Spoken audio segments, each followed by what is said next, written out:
Hello. एक बात तो माननी पड़ेगी, हम सब में खुद में कोई क्वालिटी हो या ना हो, मगर हम दुनिया को जज करने का कोई मौका नहीं छोड़ते और उसको शायद हम बड़ा बखूबी करते हैं। आज की हमारी कहानी में कुछ ऐसा ही है।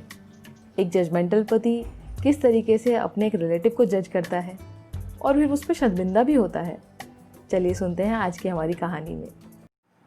हमारी आज की कहानी का नाम है जजमेंटल जनाब। मेरे हस्बैंड वैसे तो बहुत अच्छे हैं, बस वो थोड़े जजमेंटल ज़्यादा हैं। अभी सुनिएगा, थोड़ी देर में मेरा नाम पुकारने वाले हैं। जया, मेरा रुमाल कहाँ है? देखा क्या कहा था मैंने? वही आपके ड्रॉअर में रखा है, ठीक से देखा करो ना। इन्हें पता है कि जब मैं किचन में होती हूँ तो कोई भी मुझे बार बार आवाज़ लगाता है तो मुझे गुस्सा आता है, इसलिए जानबूझकर ही ऐसा करते हैं ताकि मैं इन्हें गुस्से में कोई जवाब दूं और ये फिर हंस के मुझे छेड़ें। तुम भी ना जया, एक जगह सामान रखा करो, कभी ड्रॉअर में तो कभी अलमारी में।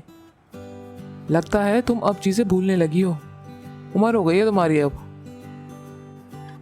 मेरी उम्र की तो चिंता मत ही करो आप, मैं आपसे 3 साल छोटी हूँ, तो आप चिंता करो अपनी उम्र की। मैंने अजय को लंच बॉक्स पकड़ाते हुए ताना मारा। ये हमारा रोज का ही समझिए। ऑफिस जाने से पहले से लेकर रात को सोने तक अजय 8-10 नई नई कमियां मुझ में दिखा देते हैं जो आज तक मुझे भी नहीं दिखी। सुनो, आज बीकानेर वाले मामा जी आए थे, उनकी बेटी की शादी है 2 हफ्ते में। ये देखो कार्ड कितना सुंदर है ना। इतना खास भी नहीं है कार्ड, हमारी शादी का कार्ड देखा था, उसकी बराबरी तो कोई नहीं कर सकता। और वैसे भी एकलौती लड़की है, कुछ खर्चा करेंगे ही। कार्ड पर पैसे बचा लिए और वो पैसे डेकोरेशन में लगा देंगे। अजय ने हमेशा की तरह सिर्फ एक इनविटेशन कार्ड से मामा जी का पूरा वेडिंग अरेंजमेंट जज कर लिया। शादी को 1 हफ्ता बचा था और हमने अभी तक मामा जी की बेटी के लिए कोई गिफ्ट नहीं लिया था। अच्छा सुनो, कल संडे है, ऑफिस की छुट्टी है आपकी, तो कल प्रिया के लिए वेडिंग गिफ्ट लेने चलते हैं। मामा जी इतनी दूर से हमें खुद इनवाइट करने आए तो एक अच्छा सा गिफ्ट तो बनता है ना, वरना आजकल तो लोग व्हाट्सएप पर ही कार्ड फॉरवर्ड कर देते हैं। मैंने हाथों पर मॉइस्चराइजर लगाते हुए अजय से बोला। इस पर अजय ने अपना लैपटॉप बंद किया और बोले, यार जया, तुम ये मॉइस्चराइजर क्यों लगाती हो? पता है ना मुझे इसकी स्मेल पसंद नहीं। अब अगर तुम्हारी उम्र हो रही है तो मॉइस्चराइजर भी कितना काम करेगा। देखो आप फिजूल की बात मत करो, मैंने आपसे जो कहा है उसके बारे में बताओ। मैंने भी झुंझला कर बोला। मुझे गुस्से में आता देखकर अजय बोले, अरे भाई, ले आएंगे गिफ्ट, कौन सी बड़ी बात है इसमें। बल्कि मैं तो कहता हूँ तुम ही चली जाओ अपनी किसी फ्रेंड के साथ, वैसे भी तुम्हें बहुत दिन हो गए ना घूमे हुए, और ले आना कोई 500-600 का गिफ्ट। वैसे भी इससे ज़्यादा के लायक तो मामा जी शादी भी नहीं करने वाले। हालांकि मैं जानती हूँ कि वो बिना जाने ही सबको आंकने लगते हैं, किसी को भी छोटा और नीचा दिखा देते हैं, मगर मुझे अजय की ये बात बिल्कुल पसंद नहीं आई। अगले दिन मैंने उनसे पैसे लिए और अपनी दोस्त शालू के साथ बाजार चली गई।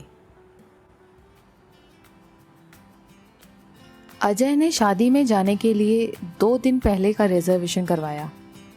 रिजर्वेशन से 1 दिन पहले मैंने पैकिंग करनी शुरू की। अरे ये क्या रख रही हो जया? ये इतना महंगा सूट है, ये बीकानेर की छोटी मोटी शादी में पहनने के लिए नहीं है, निकालो इसे। और ये वाला रखो। उन्होंने अपना वो महंगा सूट निकालकर एक थोड़ा सस्ता वाला सूट रखने को दिया, जिसको ये छोटे मोटे प्रोग्राम्स में पहनते थे। आप ये सूट पहनोगे शादी में? अब ये कुछ ज़्यादा नहीं हो रहा अजय? माना कि मामा जी फाइनेंशियली उतने अच्छे नहीं हैं, मगर किसी को बिना जाने ही उसको नीचा दिखाना क्या अच्छी बात है? मैंने गुस्से में अजय का वो सूट बैग में पैक करने के लिए रखा तो अजय बोले, तुम तो एक ही बार मिली हो मामा जी से। मुझे पता है उनकी क्या हैसियत है, बचपन से देखता आ रहा हूँ उनको। उनके घर की शादी के लिए तो यही ठीक रहेगा। ऐसा कहकर वो रूम से बाहर चले गए। मैंने अपनी पैकिंग कंप्लीट की और बैग्स ड्राइंग हॉल में रख दिए, क्योंकि सुबह 6 बजे की हमारी ट्रेन थी, तो हमें जल्दी जाना था। हम ट्रेन से सफ़र तय करके मामा जी के शहर बीकानेर पहुँचे। वहाँ पहुँचकर हमने मामा जी के घर के लिए रिक्शा लिया। अजय रिक्शे वाले को डायरेक्शंस देते हुए मामा जी के घर तक ले गए। रास्ता तो ठीक है, मगर ये तो कोई और ही कॉलोनी लग रही है। मामा जी का घर तो छोटा सा था। लगता है हम कहीं गलत जगह आ गए हैं। चल भाई, तू पीछे घुमा ले अपना रिक्शा, शायद हम दूसरी जगह आ गए हैं। अजय ने अपनी हल्की सी आई हुई दाढ़ी को खुजलाते हुए बोला। इस पर रिक्शे वाला बोला, बाबूजी आपने जो पता बताया हम वही हैं, एक बार फिर से देख लो, पता तो ठीक से बताया है ना। उसकी बात सुनकर अजय को भी थोड़ा डाउट हुआ और वो मुझसे बोले, यार मुझे भी मामा जी के घर आए हुए कुछ 7-8 साल तो हो ही गए। अब जगह तो देखी हुई लग रही है, मगर मामा जी का घर यहाँ नहीं दिख रहा। मैंने उनकी दुविधा दूर करते हुए बोला, अरे तो एक बार फ़ोन करके पूछ लो ना, इतना क्या सोच रहे हो। और देखो वहाँ सामने एक बड़े वाले घर पर डेकोरेशन भी हो रखी है, कहीं वही मामा जी का घर तो नहीं। अजय रिक्शे से उतरे और जाकर उस घर के बाहर नाम पढ़ के आए। Sings house. घर तो मामा जी का ही है, मगर ये इतना बड़ा कैसे हो गया। अजय वहाँ खड़े खड़े खुद से ही सोचने लगे। मैंने रिक्शे पर बैठे बैठे ही उन्हें आवाज़ दी, क्या हुआ, घर यही है या नहीं? नहीं तो एक बार मामा जी से फ़ोन करके पूछ लो। अजय अपनी पॉकेट से पैसे निकालते हुए रिक्शे वाले के पास आए और बोले, ले भाई तेरे पैसे, एड्रेस तो यही है, चलो आ जाओ, तुम भी उतर जाओ, वही है मामा जी का घर। ये बात बोलते हुए अजय के चेहरे से जलन के भाव दिख रहे थे, जैसे वो ये बात एक्सेप्ट ही नहीं करना चाह रहे थे कि जिनके घर आने के लिए उन्होंने शूज़ ना पहनकर स्लीपर्स पहने, वो मामा जी इतने बड़े घर में कैसे रह सकते हैं। अपना सामान उठाकर घर की ओर जाते हुए वो मुझसे बड़बड़ाने लगे, बेटी की शादी में दिखावा करने के लिए कर्जा लिया होगा और वो इस मकान में लगा दिया, वरना उनके बस का कहाँ। आप ऐसा क्यों बोलते हो उनके बारे में? हो सकता है उन्होंने अपनी कमाई से ये घर लिया हो। मेरी बात पर अजय ने मुंह टेढ़ा किया और उस घर की डोरबेल बजाई। अंदर से मामा जी निकल कर आए। अरे अजय बेटा, आओ आओ आओ, अंदर आओ अंदर आओ। कोई दिक्कत तो नहीं हुई यहाँ आने में? हाँ, वैसे सोसाइटी हमारी थोड़ी बदल गई है, सब ने अपने अपने घर रेनोवेट कराए हैं, तो सोचा हम भी लगे हाथ करा ही लेते हैं। कैसा लगा हमारा नया घर? तुम तो शायद पहली बार आए हो ना हमारे इस घर में। अजय को मामा जी की बातों में ज़रा भी इंटरेस्ट नहीं था। वो बिना सुने ही बस गर्दन हिलाकर उनकी बात का जवाब दिए जा रहे थे। और बहू तुम कैसी हो? घर पर सब ठीक है ना बेटा? जी मामा जी, सब ठीक हैं। हमें देखकर मामा जी की खुशी दुगनी हो गई थी और उन्होंने कई सवाल एक साथ पूछ डाले।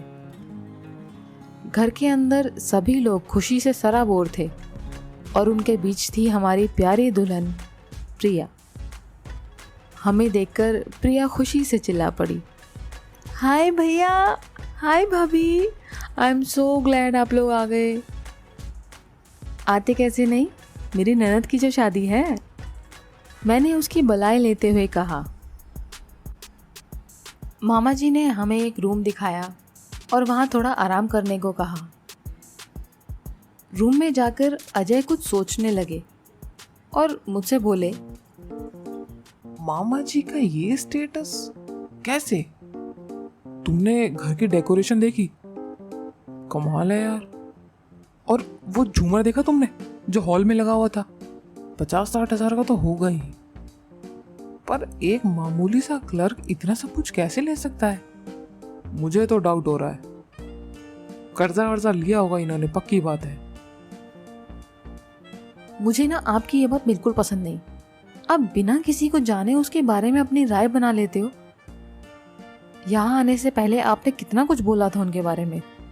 उनकी हैसियत नहीं है, मुझे ये सूट नहीं पहनना। पर यहाँ आके देखा आपने उनका स्टेटस, उनके घर की रौनक। और हाँ, ये सब कर्जा लेकर लिया हुआ नहीं है। आपने उनके चेहरे की खुशी और उनकी आंखों का सुकून देखा। वो साफ साफ बता रहा है कि ये सब उनकी मेहनत का कमाया हुआ है।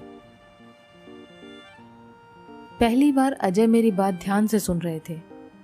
वो मेरी बात से सहमत थे या नहीं पता नहीं, मगर इस बार वो गलत थे और ये बिल्कुल साफ दिख रहा था। कुछ सोचते हुए अचानक अजय ने बोला, अरे जया, वो हम तो गिफ्ट भी सस्ता सा लाए हैं, अब सबके बीच में हम वो देंगे तो कैसा लगेगा? उनकी इस बात पर मैं हंस पड़ी और बोली, डोंट वरी, आपने जो कुछ पैसे दिए थे ना मुझे, उसमें मैंने अपनी थोड़ी सेविंग्स मिलाकर प्रिया के लिए सोने के कंगन लिए हैं। ये सुनकर उनकी आंखें खुशी से चमक उठी और उन्होंने मेरा चेहरा अपने हाथों में भरते हुए कहा, थैंक यू जया, आज तुमने मेरी नाक कटने से बचा ली। इस पर मैंने भी उन्हें आज आड़े हाथ ले ही लिया।